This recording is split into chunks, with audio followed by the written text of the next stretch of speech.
はい、ハッピーライフな家づくりです。今回はエアコンの紹介、本日のラップ効果、冬はこれで乗り切ろう、外気温マイナス3度に負けない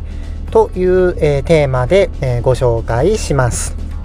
昨日の夜ですね、こちらの動画を、編集してアップしようと思ったんですけど、ちょっと寝落ちしてしまいまして、今回ですね、日をちょっとまたいでしまいましたが、ご紹介をします。本日さらに雪が積もりました。昨日の夜ですね、今日も今まだ雪降っているんですけど、これぐらいですね積もってですね、もう5センチ10センチ雪が積もりました。ここら辺、私が住んでいるところで雪が積もるっていうのは本当なんですかね、相当珍しいですね。あんまり積もったことがない、九州の温暖な地域なんですけど、これだけ雪が降ってで外気温はマイナス3度と、これも初めてじゃないですかね。そもそも、マイナスになったことが記憶にないですね。でもう本当ですね、もうかなり極寒ですね。外におったらこんな寒いんだっていうぐらい寒かったです。で、そんな日なんですけど、リビングはですね相変わらず、24度から25度で、推移しておりました。でですね、T シャツで全然過ごせるぐらい部屋の中はですね暖かくですね、逆に服着てたら暑かったんで、T シャツで過ごしております。でですね、昨日ですかね、エアコンの、詳細を知りたいというコメントをいただいたので、今回はエアコンのご紹介をしたいと思います。以前ですねご紹介したことがあるんですけど、引き渡しの日ですね、引き渡しの日夏だったんですけど暑かったんで、もうその日にあれはエディオンに行って、当日エアコンの取り付けができないかっていうのを相談したところ、このシャープのフラグシップモデルの型落ちのものであれば、取り付けが即日可能と、店頭に在庫があるんでできますよっていう話があったので、じゃあもうぜひお願いしますっていうので、このシャープの、フラグシップモデルの、型落ちですね、当時は2019年製のものだったんですけど、何ですかね、初期不良があって今2020年製の、型落ちモデルのものになっております。1年分の新しくなってちょっと得したかなっていう感じですね。で、型落ちのものだったので、随分ですねお安くなっておりまして、即日で、購入しました。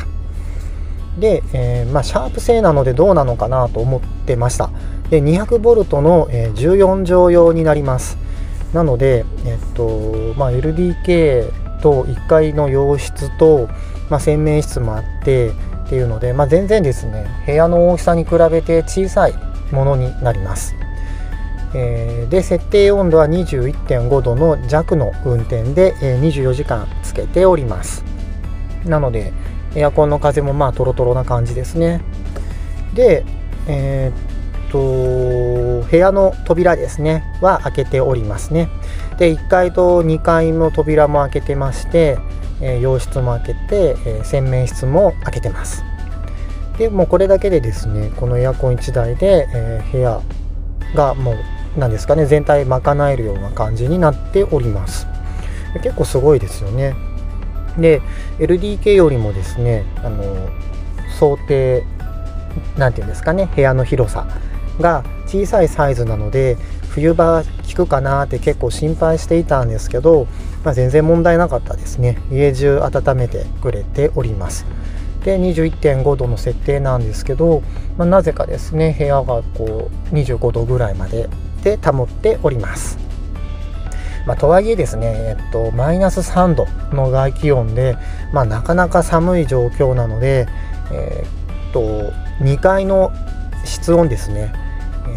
昨日ですね、これ昨日、は 23.6 度、2階の廊下ですね、何もエアコンつけてない状態で 23.6 度あったんですけど、マイナス3度の日ですねは、20.4 度まで下がっておりました。なので、ちょっと寒いですかね。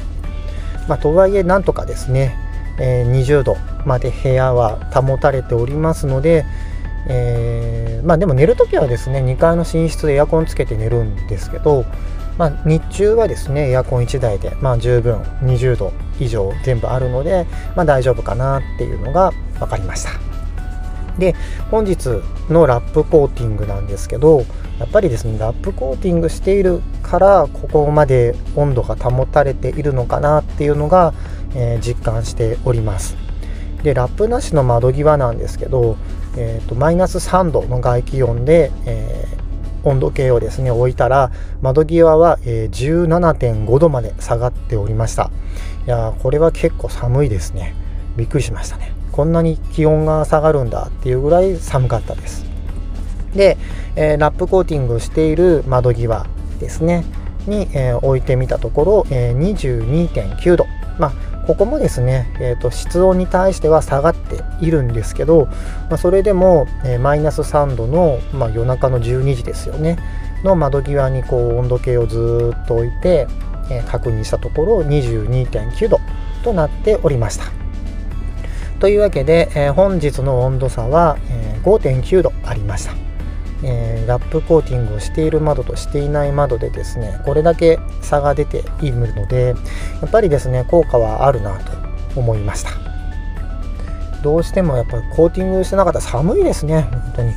なので2階の部屋も全部の窓をラップコーティングしているので、エアコン1台でも2階の温度がそこまで下がらないのかなっていうのがこれで分かりました。だからですね2階の窓ラップコーティングしていなかったらですね、おそらく2階は 17.5 度ぐらいになるかもしれませんね。それぐらいですねこのラップの効果っていうのがすごいなっていうのが昨日分かりました。もう本当ですね窓に両面テープを使ってラップをサランラップとかですねクレラップとかでいいんですけど、それペタって貼れば何ですかね隙間風もなくなりますし、なんていうんですかね冷たい冷気を防いでくれるので、全然違ってきますね。で、大きい縦滑りだったりの窓に関しては業務スーパーに45センチのラップがありますし、ネットでは60センチまでのラップが売ってありますので、そちらを活用していただければいいんじゃないかなと思います。本当まだ今日もですね雪が積もっている状態で寒いんですけど、おかげさまでですねこの、タマホームの大安心の家プラス、ラップコーティングしたことで、随分暖かい状況で過ごせておりますので、もうちょっといろいろですねその検証していただいて、実際ラップコーティングしてどうだったかっていうのもコメントいただければ嬉しいなと思っております。で、ですね引き違いの窓に関しては、他の皆さんが YouTube で投稿している、プラダンとかですねそういうもので、二重窓をしたらいいんじゃないかなと思うんですけど、私は試しにドイツで輸入したこの何ですかねサーモカバーというものをつけております。これもですね通常のラップよりも厚みがありますので、何ですかね食品ラップのコーティングよりも全然効果が高いですね。なので、ちょっと需要があればですねまとめて輸入してもいいかなと思うんですけど、どうですかね実際に、窓の開け閉めがちょっとできなくなるっていうのがあるので、限られた、ものになるのかなとは思います。何ですかね利便性で言ったらプラダンで、作った方がいいのかなと思いますね。気密性とかで考えたら間違いなくこれ全面を覆ってしまうので、もう機密というか、隙間がないからですね、冷たい空気とか隙間風とかっていうのはもう一切なくなるっていう点ではいいとは思います。あとはですね乾燥剤を中に入れておけば、ある程度結露は防げます。完璧結露が防げれるわけではないんですけどね、でもある程度は防げれるようになっておりますので、ぜひお試しいただいて、検証結果を教えていただければと思います。私がですね、この5度違いますよって言っても実際使ってみたらそんなに変わらなかったっていう場合もあるかもしれませんので、窓の私は何ですかねアルミ樹脂の、熱管理率確か 2.33 ぐらいの窓に使っているんですけど、他の窓の種類だったらどうなのかっていうのもですねやっぱ気になりますので、ぜひぜひですねお試しいただいて、コメントいただければ嬉しいなと思っております。はい、今後の予定です。積水ハイムとタマホームの比較内窓の申し込みですねプラマード U とインプラスの見積もりを出してまして、で、YKK さんのプラマード U の内窓の見積もりの一時返信が来たんですけど、一番肝心の、吐き出し窓に、内窓がつけれないというような話が来まして、ちょっとよく意味が分かんないっていう感じで、どうしたもんかなと思っております。いやみ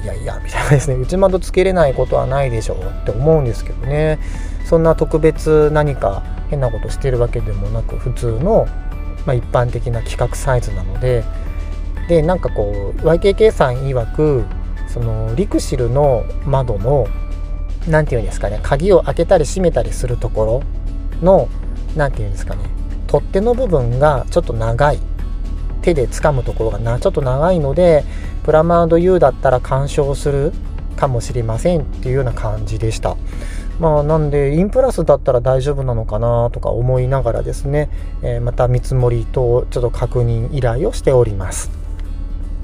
で、住まい給付金の確認もしないといけないのと、6ヶ月点検の準備もしないといけないんですけど、今日ちょっと寒いですね。外が寒いのでゴミ出しとか本当はしたかったんですけどね。で、お料理チャンネルちょっとあんまりですねヒットしていないんで、今後どうしようかなと思っております。ではですね、これからも動画投稿していきますので、ぜひチャンネル登録まだの方、チャンネル登録していただければとても嬉しいです。コメントとグッドボタンもですね、ご協力いただけましたら、モチベーション上がりますので、どうぞよろしくお願いいたします。あとインスタグラムも登録しておりますので、よろしければ、フォローしていただけると嬉しいです。それでは今回の動画以上となります。最後まで動画をご覧いただきありがとうございました。少しでも参考になれば幸いです。それでは、またですね、次の動画では、内窓の見積もり一時返信が来たので、そちらのご紹介と、あとは何ですかね、プラスローンの、関西の、書類も届いたので、そちらもですねご紹介できればなと思っております。それでは、また次回の動画でお会いしましょう。ありがとうございました。